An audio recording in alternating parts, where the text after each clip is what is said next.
তোমার মতো তরুণ বিপ্লবীদের এরকম অসহায় চেহারা আমার অসহ্য লাগে। তুমি কি এখন আমার সাথে কথা বলতে পারবা নাকি? বুঝছি তুমি আজকে নেগোসিয়েশনের মুডে নাই, বাসা গিয়ে আরাম করে ভাগা দেখো কি করবা, তারপরে আমার জানাইও। লিলি, তোমার ওই 10-12 বছরের পুরানা বান্ধবী আমাদের ইন্টিমেট মোমেন্ট গুলা সবগুলা হিডেন ক্যামেরায় রেকর্ড কইরা ডাবলুর হাতে তুইলা দিছে। কি বলতেছো তুমি এগুলা? যা শুনতেছো তাই। এখন এখন আমরা পাপেট বানায় রাখবে, যা বলবে তাই করতে হবে।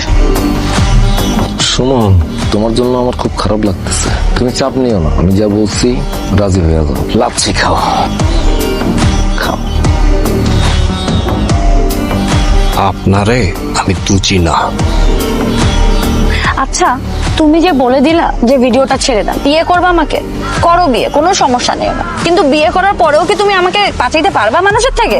আমি বোরখা পরে রাস্তা বের হইলেও মানুষ দেখবে যে আমি নেকেড অবস্থায় হেঁটে যাইতেছি। মানুষ আমার দিকে কিভাবে তাকাবে? তুমি কি সেগুলো কন্ট্রোল করতে পারবা? তুমি কি মানুষের মেন্টালিটি কন্ট্রোল করতে পারবা? শুধু নিজেরটাই দেখলা, নিজের শত্রুতা, নিজের জিত, সবকিছু নিজের। আর আমি কিভাবে সার্ভাইভ করবো এই সিচুয়েশনটা, এইটা একবার ভাবলা না? শোনো, ইলেকশন বিষয়ে আমার তেমন কোনো পরামর্শ দেন নাই। তারপর তুমি আসছো, আমি তোমাকে একটা ছক্কা আইডিয়া দিতে পারি। ছক্কা আইডিয়াটা হচ্ছে হিরো আলমকে কিছু টাকা দিয়ে ওর এগেন্স্টে দাঁড় করাই দেওয়া।